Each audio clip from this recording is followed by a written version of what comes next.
Hello again, Chicago. How you guys doing? How's the day treating you? You good? You good? Yes, my name's Josh Horowitz, and welcome to this celebration of one of the iconic shows of all time, The West Wing, guys. Come on. The West Wing. It has been, can you imagine, it's been 20 years since The West Wing left the airwaves, but it is still so resonant. Maybe it's more resonant than ever. It stands the test of time for so many reasons. The Aaron Sorkin dialogue, the walk and talks, the amazing ensemble, including two amazing actors that are about to join us. Should we fill up some seats and have a chat? Okay. Please give it up for Dulé Hill. Dulé, come on out. How's everybody doing? All right, all right. All right. And keep it going, guys, because we have the one and only, the legendary, it's Martin Sheen, everybody, please.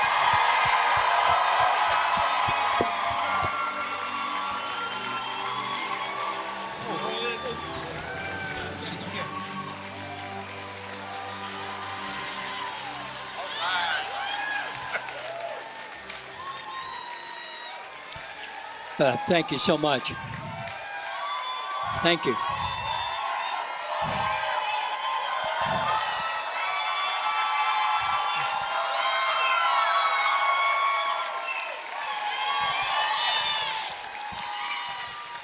Thank you so much. What a greeting in the great metropolitan city of Chicago.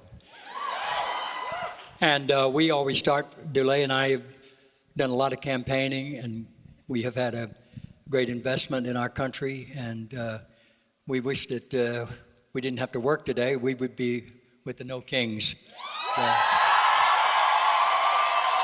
So we always start with America's hymn. Do you want to join us? Here we go.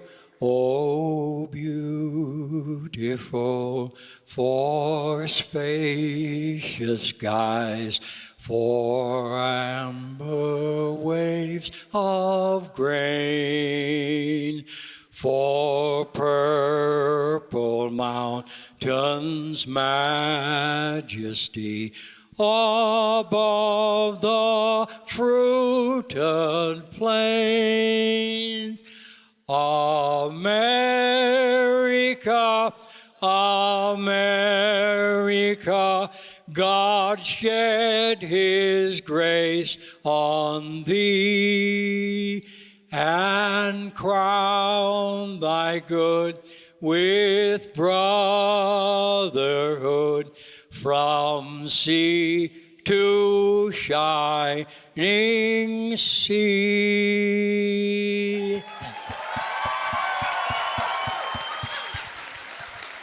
Martin will be in concert all week, ladies and gentlemen. Okay. You don't start every C2E2 panel like that, do you guys? Come on. We're already off to a great start. Welcome, guys. Welcome to Chicago. Welcome to C2E2. Thank you. I said it before, 20 years since The West Wing left the air. Does that seem right? Does it feel like 20 years or 26, but who's counting? Does it feel like a long time ago in your estimation? I mean, when you look back at that period of your life, where does The West Wing, what power does The West Wing have in your lives and careers? For myself, it was an absolute game changer. Before I booked The West Wing, I was an unemployed actor looking for work. And I always So was I. You know, I always tell the story how I was over, Freddie Prinze Jr. and I are good friends, and I was over by Freddie's house playing video games, and I said, Freddie, if I don't get a job soon, I'm either coming to live with you or I'm going back to New Jersey because I do not have any more money. And about maybe 3 weeks later, I got the audition for The West Wing. I went back in for a callback, and then next thing I knew, I was on the set with Martin Sheen and Rob Lowe and the talented cast, and it was a complete game changer for me. And I'm very grateful for it because that was my first television series, and to be, I guess, brought up under the tutelage of Martin and Allison and John Spencer and Aaron Sorkin and John Wells, it really taught me how to handle myself in the business. Martin especially taught me how to stay connected to my humanity and to just connect with people along the journey. And that is something that I've taken with me throughout my career. So I'm very grateful for it. Quite a way to start out a TV series, yeah. For you, Martin, I mean, you had obviously worked on The American President, that great Aaron Sorkin script, rest in peace, the great Rob Reiner, an amazing film. Did that lead directly into The West Wing? There has to be a connection there, it would seem. It did, but I just want to back up for just a minute. I went to an interview about the job, The American President, and I was sitting in the office of the director, and I noticed a movie poster on the wall, and it was one of my favorite movies, The Princess Bride. And so, and this guy comes out, and I said, you directed that. And that's all we talked about. I left the office. 2 weeks later, Rob Reiner called me and asked me to do The American President. So that's all I talked to him about. But I just want to remember him so very fondly. Dulé and I toured several times in campaigns. He was a dear, dear friend and mentor, and an extraordinary human being besides being a brilliant director. And we're still not able to truly get our head around what happened, but he lives here. And anyone that ever met him, anyone that's ever worked with him especially, he was the dearest, dearest man, and the most disarming. He was always the same, treated everybody equally. And so I just, whenever I speak publicly, I want to remember him, and very lovingly. It's a huge loss, yeah.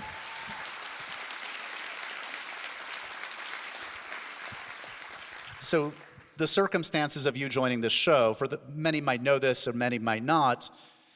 At first, it was unclear like whether you were kind of a small role, like was the president going to be like a major part of this series or not? How was it presented to you? Was Bartlet always going to be front and center? On the contrary, no. In the pilot, I agreed to do a pilot. And you know, when you do a pilot, you have to sign on for the required 7-year contract. It's true. They got some very good lawyers in these places, and so as long as you agree to that, along the way you can maybe make some adjustments in your contract, which we occasionally did. But I was asked to just appear in the pilot, and as far as the rest of the season went, I would be a reoccurring character. There was no first family, certainly no first lady, and the show was basically about the staff, and the focus was the staff. And so when I saw the pilot, I knew that the network was going to ask who worked in the Oval Office. And so I was absolutely certain they were going to come back and say, would you consider being a regular? And I did, and very happy about it. But I think it was the pilot that sold people on the fact that you had to include not just the president, but the first family. And so, yeah, it was one of the most fortunate things that happened to me in my life and my career. And I'm still, I still find it unbelievable that it actually happened. You too? Oh, yeah, I'm still in awe of the effect that the show has had over the years. You know, you get a job, you do a show. But at the time, I had no idea that it would last a lifetime. 26 years since we premiered, people still seem to be affected by the show. People still seem to be encouraged by the show, and it really warms my heart that I was able to be a part of it, and then that work has standed the test of time. There's so many reasons for that. Obviously, I mean, I alluded to before. I mean, the dialogue is famously just so impeccable. Aaron Sorkin is one of one. Can you talk to me a little bit about how did you get scripts far in advance? I mean, there's some meaty monologues. I think sometimes we would get scripts after the show was aired. I'm just playing. So what's that like for either of you? Like you get a script page is put under your door the day before, the day of, and it's a mouthful. Well, the first 4 years, Aaron was the chief writer, and if he didn't write the script totally himself, he certainly had a hand in all of them. And it was one of the reasons he couldn't continue, because it was just overwhelming, wouldn't you say? I mean, he just couldn't keep up. And who could, you know? But when we started, initially, I think we all knew that we had something very, very special, and that it was a long time coming, and it would probably be a long time before anything else like The West Wing would happen again. So we took it very serious, but we didn't know if it was possible for the series to go even 1 year. Would you agree? Because we would do 22 episodes a year back then. And the reason was we didn't know if we could do a political show with a Democratic president with a liberal agenda and sell cars and prescription drugs and insurance and all the things that advertise shows. We just were not sure that that would happen. And that was the greatest surprise and the greatest satisfaction, is that it had an appeal across the board to Republicans, Democrats, old, young, rich, and poor. It didn't matter. People were intrigued by the show. And I think what it basically taught people is that we're all in this together. Yeah.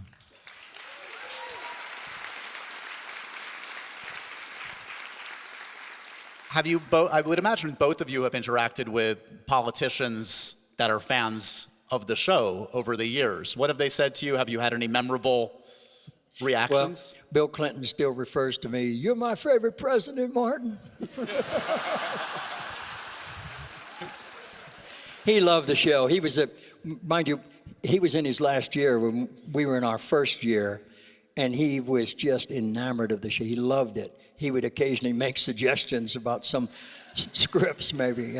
But he invited us to his department. What do you call the thing with the press? Remember when the correspondent dinner? We were all invited, and we all went. It was the only time I ever went. Have you gone since then with anyone? I went once for President Obama as well. Yeah. Okay, good. Yeah, see, there you go. But I will say, during that moment that you're talking about, where President Clinton invited us to the correspondence dinner, he wanted to meet the cast before he went out, I guess, to do his presidential thing. So we were in this back room, I remember, like behind these curtains, and the cast is all there. We're waiting for the president to come in, and finally President Clinton comes in, and then Martin sees President Clinton, and he does this like grand gesture like this, and then President Clinton did the same thing to him. It seared in my mind, because I was like, what is happening with my life right now? Like this. I was just looking for a job a few months ago, and this is crazy, you know. But he had that much affinity for the show and for Martin. And I'll never forget that President Clinton always said that this was the closest that you could get to reality without doing a documentary, in terms of how the West Wing really works. So it was truly an honor. His press secretary was our first advisor. Remember? Yeah, Dee Dee Myers. Dee Myers. Yeah, right. Sure enough. And I got to give a shout out to Chris Ensko, because Chris Ensko was the personal aide to the president at the time. And he's the one that our first Dee Dee connected us, and we got a chance to sit down and talk. And he really let me know how integral that position is to the movements of the West Wing. It's also great that I'm so happy we have you two, because that relationship in particular was a really special one to see in the show and how it developed. Can you talk about, I don't know, how the Charlie Bartlett relationship was special to you, working with Martin, and vice versa, and how it progressed over the course of the years? I mean, I could say when I first came to this set, I joined the show in the third episode. And I mean, I'm coming to this set. It's on Warner Brothers, this historic lot. There's Martin Sheen, there's Rob Lowe, there's Richard Schiff, there's Allison Janney, there's John Spencer. Oh, there's the guy who wrote You Can't Handle the Truth. Like, this is, I'm like, oh, and that's the guy who produced ER. This is crazy, you know? So I'm just like, oh my gosh. And then I come onto the set, which is a magnificent set. You know, side note, I'm gonna do a little side note. I never walked into the Oval Office until we rehearsed the scene of Charlie coming into their Oval Office. So by the time we filmed it, that was really the second time. I rehearsed it, came back in and filmed it, and that's when I really started to take it in. So that really was my reaction to seeing the Oval Office, because I'd never seen it before. But early in the week was when I first met Martin. I see, okay, here comes Martin Sheen. This is crazy.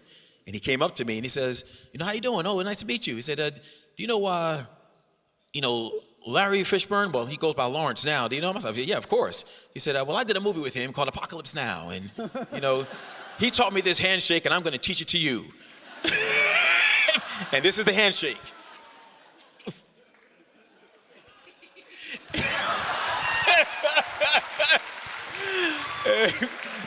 And to this day, we still do it whenever we see each other. But it allowed me to realize how personable he was. It allowed me to get beyond the, what's the word I'm looking for? Like the Martin Sheen of it all, and be like, oh wow, this is a cool guy. Okay. So from there, really helped, I think, build the relationship.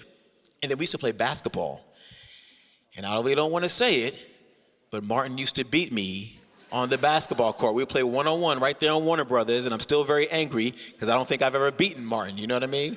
So there you go. But things like that would help with the We're going to finish this outside today. We're going to play. I think we should bring a basketball hoop in right now, Incidentally, go Illini tonight. I would imagine it's hard to pinpoint specific episodes or scenes, but there are some very memorable ones that people often cite. The Two Cathedrals episode, for you, Martin, I mean, that's kind of monologue rant to God. It's a pretty powerful moment for you. Does that jump out at you as an especially memorable scene and episode? It was. I was astonished. He had half of it. This is Aaron Sorkin wrote that episode, and in that monologue, he put almost half of it in Latin. And I asked, I said, why are you putting this in Latin? And he said, well, I thought I would put it in the language of God. I thought, where did you hear that? But I was an altar boy when I was a child, and I remembered a lot of the Latin, but mostly the prayers, of the Mass. And so I went to my local parish priest, Monsignor Sheridan, and I asked him to go over it with me. So and I realized how far off I was until I started studying with him. But it took me about a week, and I finally got it. And yeah, that scene was kind of touchy because it was in the National Cathedral.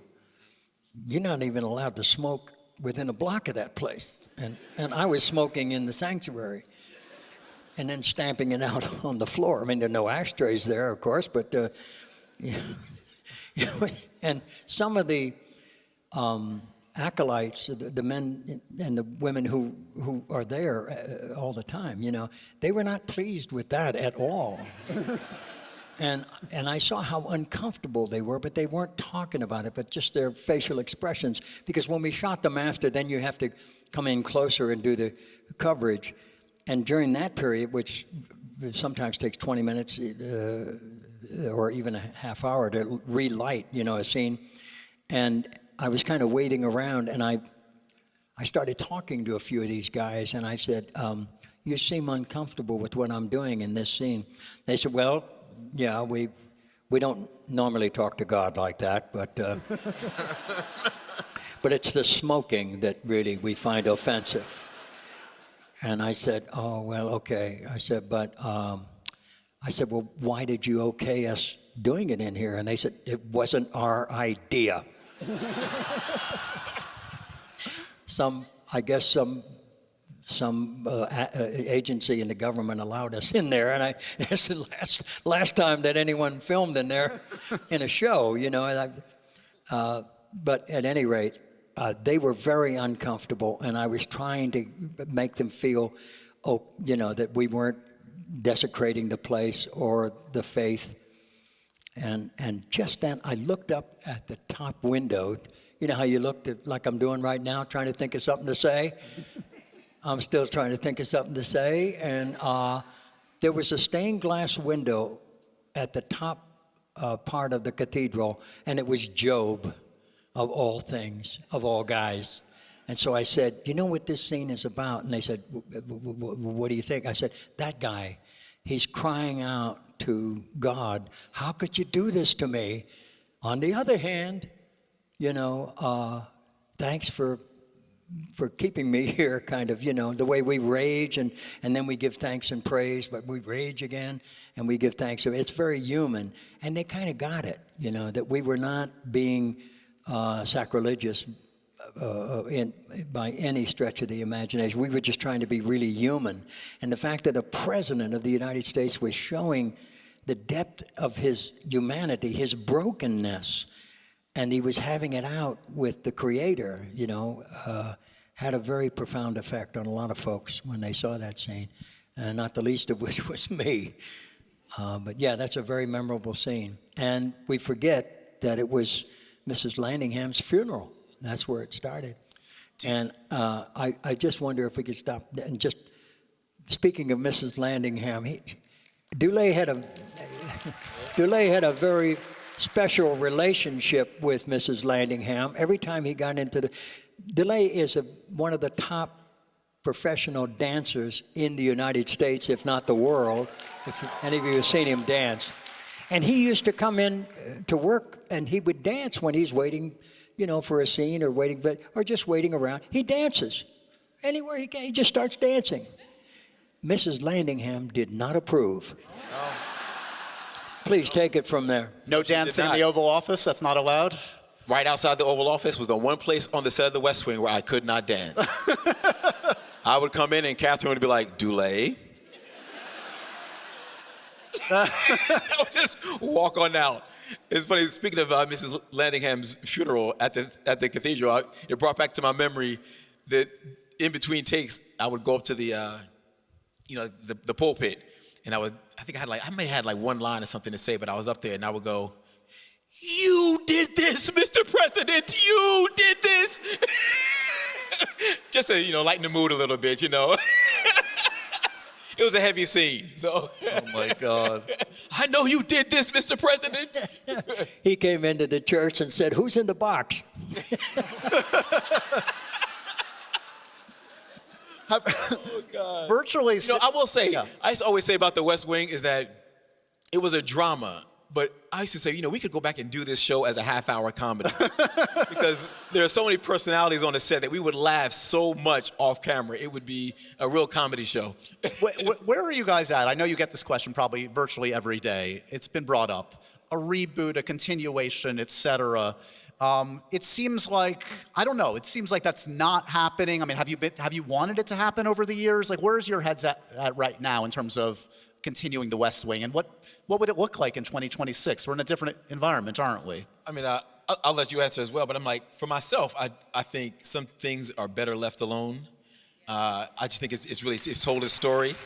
The second part of it, I will say, is when you watch the West Wing now, it doesn't seem archaic. So many things are still so current, which is a testament to the brilliance of Aaron Sorkin and all the creative forces behind the show, but also a conviction to our society because we've not moved further enough along the road. So I really don't know how you take that and make it new when that still is so relevant today. You know, but at the bottom of it, I will say, if Aaron Sorkin came up with an idea, then I think we would be there. Simple as that.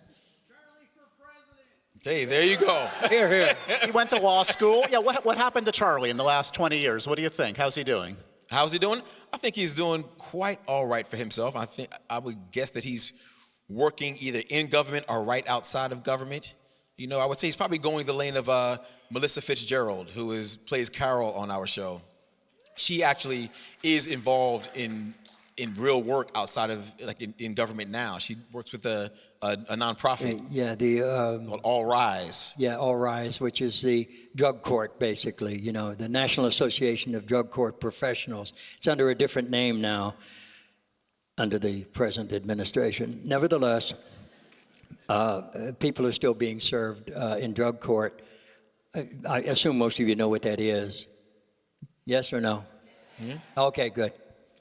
But as far as doing, are you talking about like a rehash of the Yeah, show? what's your attitude about returning to the character, seeing West Wing come back in some form? Well, even before it went off the air, I was already retired. This is true. This is true. I'm not getting any closer to getting back there, you know. Somebody told me one day not too long ago, you ought to run for president. I said, I couldn't even walk for president. But I think that Aaron Sorkin has kept a focus, and if he ever went back or decided to do a West Wing, I don't know if it could be any better than the one he did. I honestly don't know, because it was so brilliant. He was so absolutely magnificent. It's, you know, hard to imagine it any better. And, you know, it's like, okay, what would be the purpose of doing a new one when you can still see the old one that's really still, as Dulé was just saying, it's as relevant today as it was then, if not more so.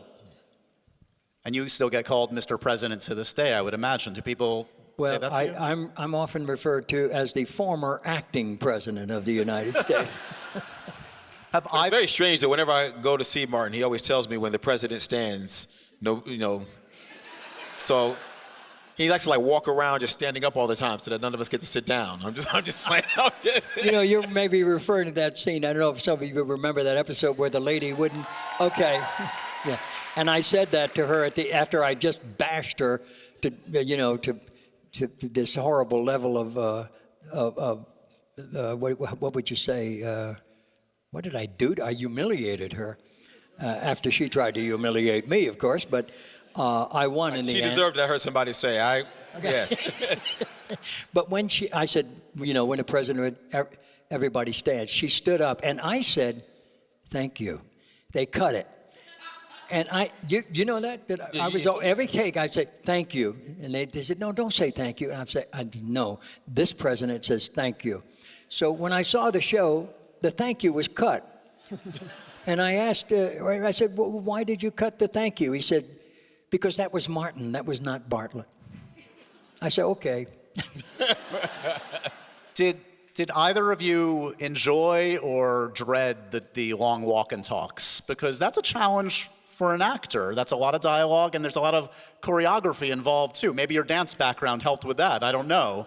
The only time I really dreaded it when I was at the end of the walk and talk and had to come and say, "Here you go, Mr. President." You know, because if I come back and I say, here, oh my gosh, you don't want to do that because they have to do the whole thing all over again, and you had one line to say. So that's the hardest part. But beyond that, I actually enjoyed it because it kind of made it even more like theater. Yeah. You had to do it. Like, you had to get it all in this one take. And I knew how beautiful those shots would turn out. So I was actually excited to be a part of those moments. That became like a trademark of our show. But it was also a very interesting technique, because if you shoot a walk and talk, you don't cover it. You don't have to. If everybody hits their mark and remembers their lines, which was rare enough. But if we did, that was it. And sometimes we'd do 6, 8, 9, 10 takes sometimes, but you didn't have to cover it, which usually took hours and hours to cover. And I just want to mention, my favorite walk and talk scene was with Dulé, where we had a scene where we left the Oval and we're going somewhere. I can't remember where, but you remember the scene where I was saying, "Oh, good to see you, Joe," and I give Harry, "Oh, Mike, sir, all the best. Say hello to Sally. Hey, how are you doing, Ben? All the best. Yeah, good." And at the end of it, after this 5-minute walk, I asked Dulé, and let's play it. Charlie, did I get any of them right? I don't know what my line would be. No, sir, but no, sir. You got close on a couple. I think that probably might have been a reflective of us on set a lot of times. Well, you know, my favorite walk, I'll talk about my favorite one, is the one we were at the hotel. I think we filmed it at the Biltmore in Los Angeles. And we had to come all the way downstairs and all the way out to the car. That one, for me, I enjoyed it, like seeing it. But it was pretty nerve-wracking for me because I didn't have much to say. And it's so much movement and choreography. It's like, don't mess it up. Do not mess it up. did having someone like, I mean, the ensemble's amazing from top to bottom. Like, I mean, like having someone like Elizabeth Moss, who was like, you know, your contemporary, obviously. Did that help? I mean, you kind of like, she had been acting since she was a kid too, but like having someone as a contemporary to kind of go through it with, was that helpful for you, Dulé? I mean, honestly, like, it was help. Like, I just enjoyed being around everybody. I loved working with Elizabeth, but everyone was so warm and welcoming to me that from the beginning, it truly felt like a family. I felt safe. And it really was about sitting back and learning. I'll take a little pivot. I know there was a scene with Martin and John Spencer in the Oval Office, and I believe Laura Innes was directing. And that might have been, what's the title of the show? Let Bartlet be Bartlett or something like that, or Bartlet for America. And you were going at it. Something had happened, and you and John came in, and they were really going at it. And I'm like, man, these are two heavyweights. These cats are really good. And Laura just kept working with you all and peeling the layers back, and eventually got to just a conversation that was so grounded, and it touched me so much because I was in the scene. I didn't say anything in the scene, but I was in the scene. And it was really one of the most valuable moments for me on the set of The West Wing, because I just sat there and got a chance to learn. But that happened to me so often on the show, just being around Martin and Allison and all these guest actors coming in. It really was a gift that has been a gift of a lifetime. So yeah, but imagine you bring that to something like Psych, when you've learned from. Thank you. From seeing the number 1 and number 2 on the call sheet, and then you become that guy. So much of what I brought to Psych in terms of how I dealt with myself on the set came from what I learned from Martin and John and everybody else on the show. A little side note: Mrs. Landingham, they did a flashback episode.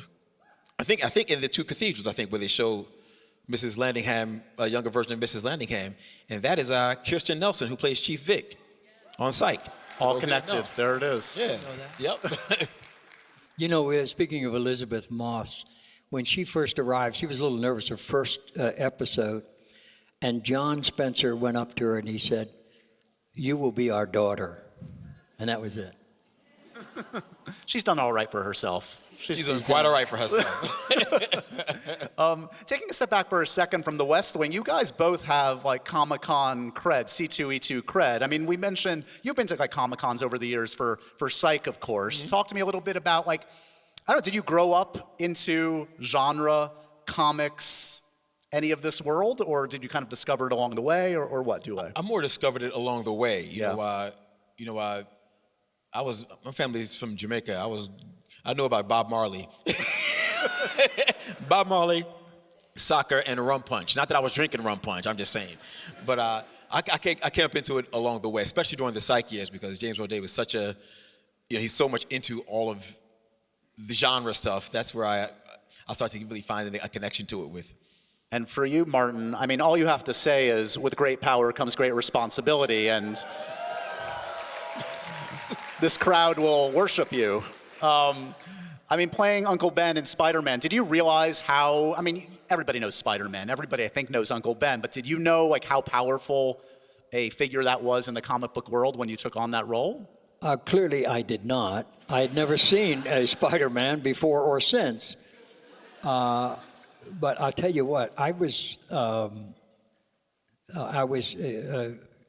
speaking at the Loyola University graduation, and I was being introduced, and the fellow that was introducing me named all these credits: The West Wing, Apocalypse Now, Badlands, endless credits, and they just sat there.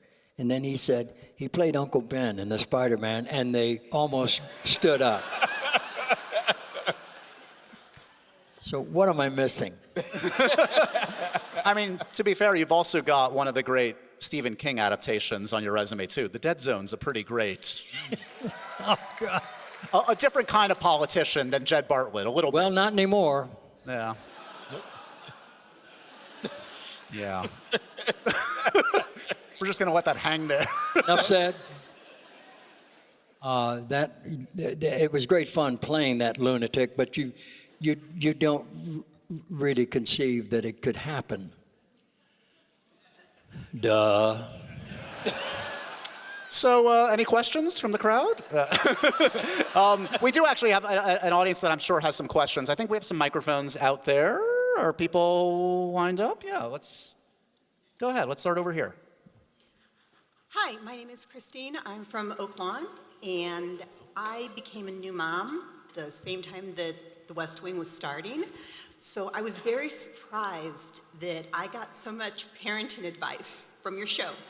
Watching Mrs. Landingham help develop Jed to become the man that he became, and then watching Jed develop Charlie Young to become the man, and then your own daughters.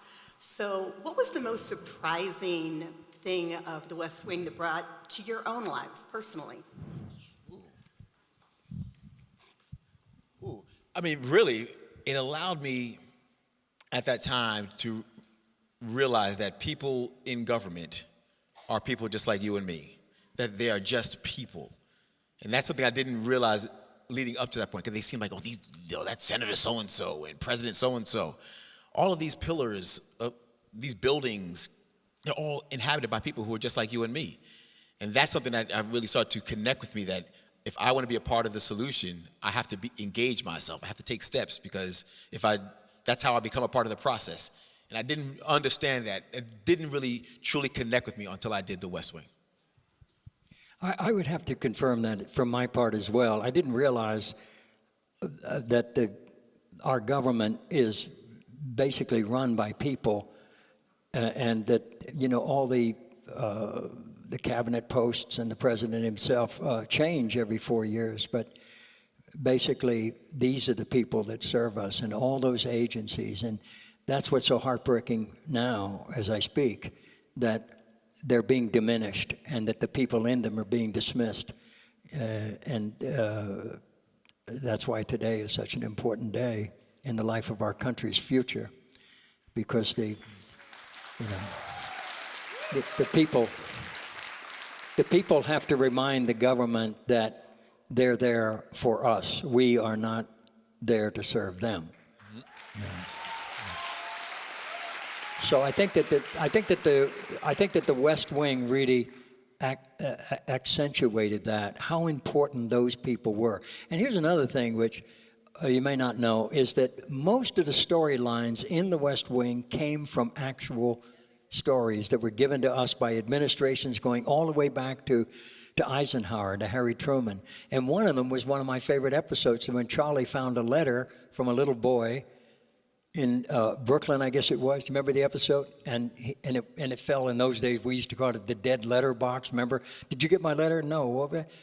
It was in the dead letter box for some reason or other. A little boy in Brooklyn, New York, back in the 1930s, wrote a letter to President Franklin Roosevelt, asking him to please help his father find a job. That letter finally reached the White House in Jimmy Carter's administration. So it was a real story. And then he found the guy, and they brought the little boy, was now an elderly fellow. And Charlie, in that episode, finds the guy. You want to just mention about that? How? I remember, I think it was that the one where Bill Cobb, I believe, played the person. But I do remember that. Yeah, I remember that episode. Yeah. So that was a real story. And I love that about the West Wing, that so many of the stories were taken from real life. And brought up to date, kind of, Yeah. Thank you. You have a follow-up, or? Yeah.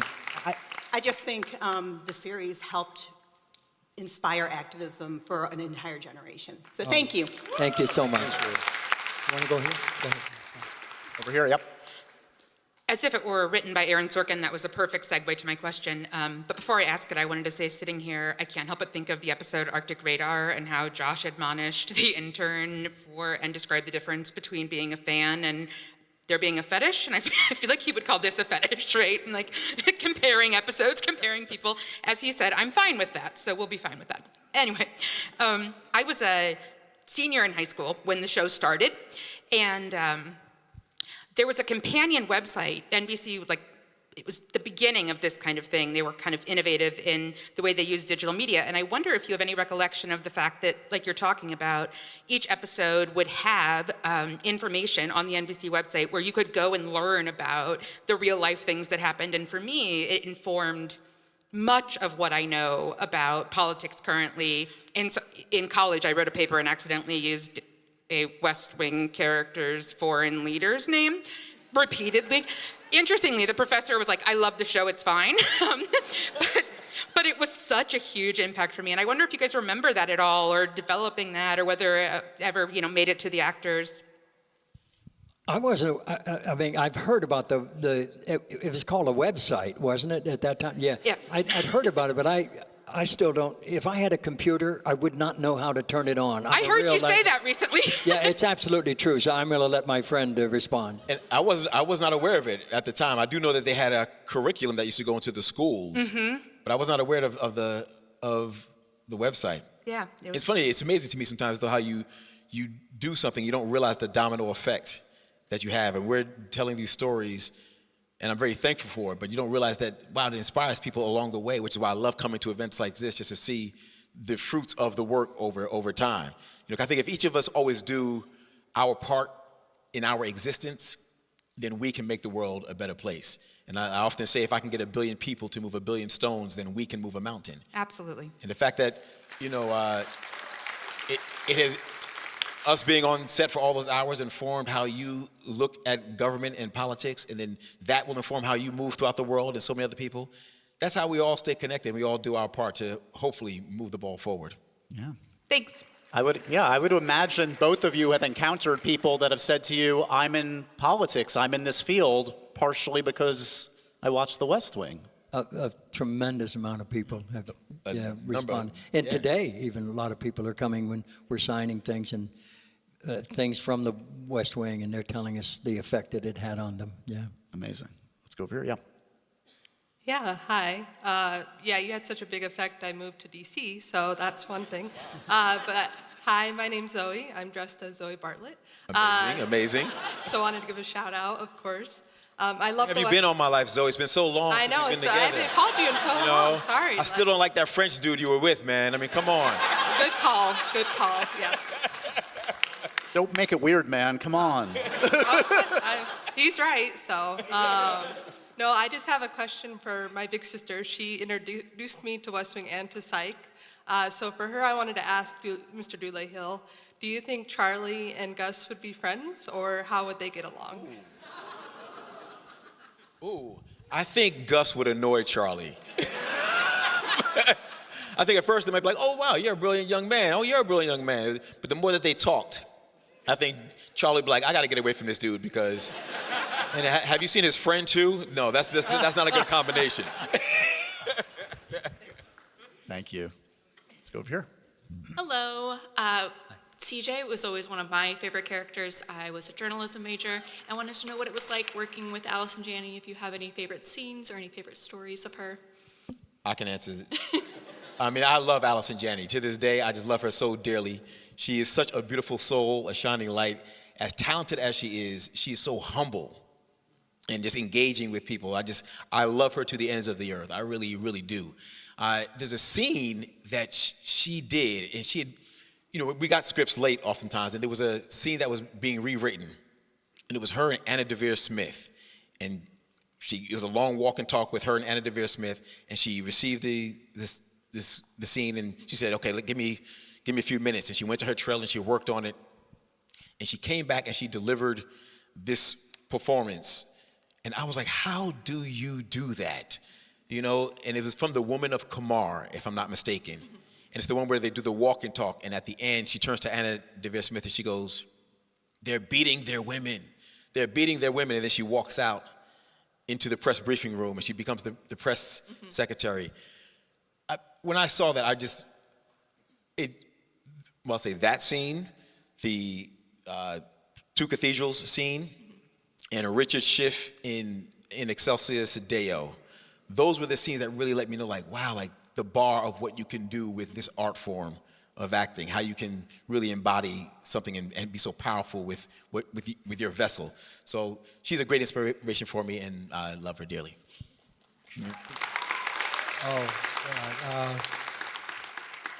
I don't know if Dulé knows this, but there was a poll taken by an organization that wanted to know what the audience, who in the show the audience were most impressed by.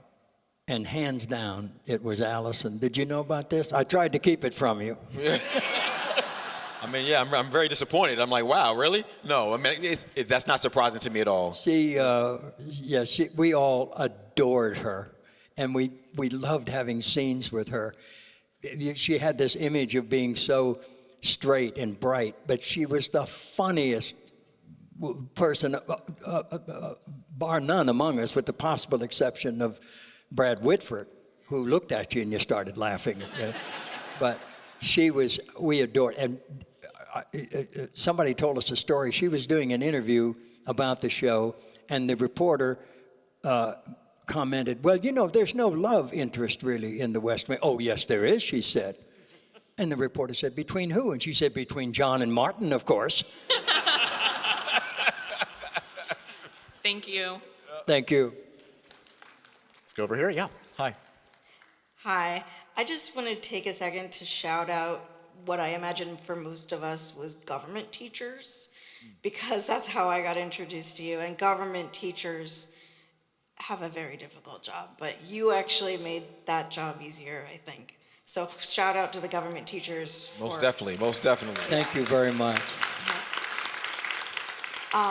My question is, as we know, Aaron Sorkin's dialogue is top notch, and we know you all got it very late. 26 years later, which of those scenes really stands out to you that you can, do with a drop of a dime, or what has stuck with you? Oh, one of my favorite episodes, and because I didn't get many opportunities for comedy, one of my favorite episodes was the turkey. Yes. But the way it was written and how I'm trying to pretend I'm somebody else, and I'm getting the information as Dulé and Richard are scribbling it on and handing it to me. And watching that, I was actually laughing at myself. I thought, wow, I should do more comedy. I'm too dramatic. You should do. I've got to lighten up. But I love that episode. My favorite episode, as I think you know, was In Excelsis Day, the Christmas show, the first Christmas show, and it led towards the funeral at Arlington with the former Marine who died homeless on the streets of Washington. Do you remember that show? Oh, yeah. Okay, good, yeah. Yeah. It was the most moving show. It's hard to watch without just weeping, because it's still happening today, of course. But the fact that he was a Korean war veteran. My brother was in Korea as a Marine, and he was never the same after his time there. But I just felt his presence and his gratitude that we were celebrating this man's life, even though it was too late, really, and we have a tendency to do that, unfortunately. So that's one of my favorite episodes, is that we honored a veteran who is otherwise going to be discarded, Dulé, any yes. Hey, I don't really have much to add to that, because that is one of my favorite episodes as well. I mean, Richard's performance in that, and the entire cast was phenomenal, but that episode really touched me. And of course, I have to go back to Two Cathedrals, because it was just brilliant work. It was absolutely brilliant work. I always say I can't believe that Martin didn't get an Emmy Award for that season alone, that episode alone, As you always say, it was Passover. Every time we would go to the award shows, Martin would say, oh, what is it? This is Passover. This is when they pass over to me and give it to the other guy. Are those other guys here today? I don't think so. Michael Chiklis is here. Michael Chiklis is here. Right. Yes. Damn it, So Chiklis. actually, All right, that was a good show too. The Shield. Okay. real quick though about the government teachers. My daughter in university, she goes to Northwestern out here. Go Cats! Yeah, and she was in her constitutional law class, and next thing you know, they're showing an episode of The West Wing, and she's like, "That's my dad." So it's still being used today, which is pretty wild for the mind. Let's go over here. Yeah, please. First of all, go Cats. Hey. Thank you so much for being here. I'm thinking a lot about the state of the world. And I'm really I want to ask people who have a lifelong career of activism how you keep your fires lit and how you stop yourself from burning out in this.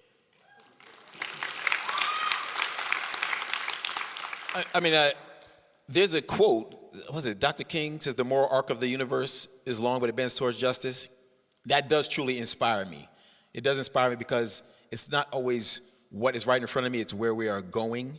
As I look at the nation today, we are in a terrible place, but if we look back at the totality of our nation, this is not the worst we have ever been.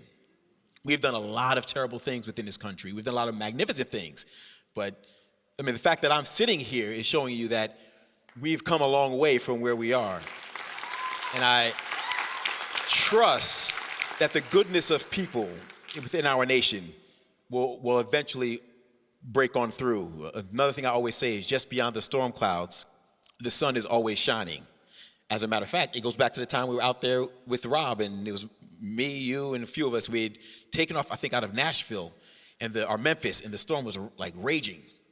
And eventually we got in the air and we got into the clouds, and the clouds, whenever you're in the clouds, you don't know which way is up, which way is down. But eventually we kept on flying and we kept going a little bit higher, and they saw a peaking of a ray of light at first. And then when we got above the clouds, it was so peaceful, so beautiful up there that I said, look at this. When we were on the tarmac, we couldn't imagine in our mind's eye that just beyond the storm clouds, the sun was always shining.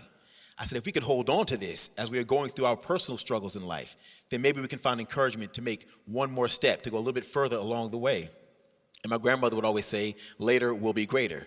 So I truly believe that even now, in the midst of the storm clouds that are rising above our nation, that we the people, if we hold on to each other, if we see the humanity of each other, if we stay connected to each other, we keep putting one foot in front of the other, and we each pick up our stone, then collectively we can move the mountain and get to the point where the sun shines bright again. That's how I stay encouraged along the way. We're almost out of time, but Martin, I feel like I'd love to hear you weigh in on that. Let's end this panel with a little bit of hope. Dulé did a great job, but what do you got for us, Martin? Well, I couldn't do it any better than that, honestly. It's about our humanity. And we really, particularly in times like these, which we have never really had to relate to before, we realize how valuable our relationships with each other are. Are we looking in on our neighbor? Are we concerned about somebody who's being taken away? Are we concerned about the level of cruelty and violence and chaos? That's coming from a very, very dark place. I think that when they assemble in that, I used to call it that sacred chamber, the cabinet room, because in that room, there's a fellow sitting in that room whose father and uncle helped pull the world away from nuclear destruction in that room during the Cuban Missile Crisis in 1962. Bobby and John Kennedy literally pulled the world away from nuclear disaster. So it's possible that we could have people serving us that are conscious of being in touch with the best part of their humanity, and that is compassion. To reach out to somebody and say, we've got to understand that everything has a consequence. You can't mistreat people. You can't mistreat a country. You can't destroy a government without consequences. We're seeing a response to that just today, nonviolently, with people who care enough to risk calling our country to its best part. This group in Washington is not a reflection of who we are. They sit across the table and see the worst part of themselves on the other side. There's no one in that cabinet that they want to be. And I promise you that secretly they despise one another because there's no heroes among them. There's no one that they see across. I want to be like him. I want to be like her. They don't exist. And so they look to us I promise you today, every one of those cabinet officials, plus the old man and all his staff, are looking what's happening in the street, because that's the voice of the people, for the people. And they're going to get a very loud and clear message about what it means to be human. It means to care for one another, bottom line. Just care for one another. Well, I do want to say very quickly, too, I can't let this time go away. Have you heard of the Martin Sheen podcast? Yes. If you have not, please check it out, because really, truly, like, you look for little things of inspiration. The stories that Barton shares, the poetry that he reads, the consider this, these one-line things that he puts out there they talk about the past, but they're so relevant for where we are today. And you just got to find little things that you can do to encourage yourself along the way. And sometimes I'll just be in my car and I'll play an episode. And somehow when I'm finished with the episode, I do feel better about the world than what I see on the news. So things like that, I think, is what we could do to find encouragement along the way. Thank you.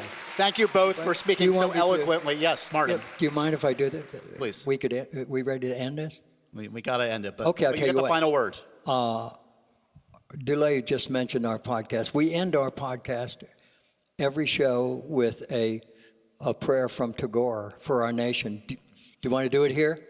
Yes. Okay.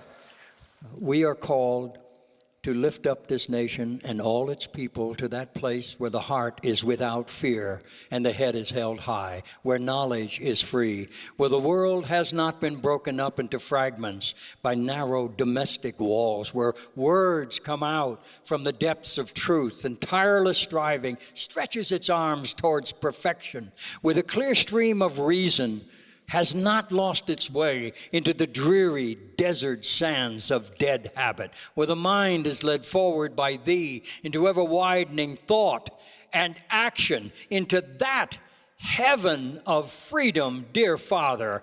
Let our country awake. Amen. Dulé Hill, Martin Sheen. Thank you, Chicago.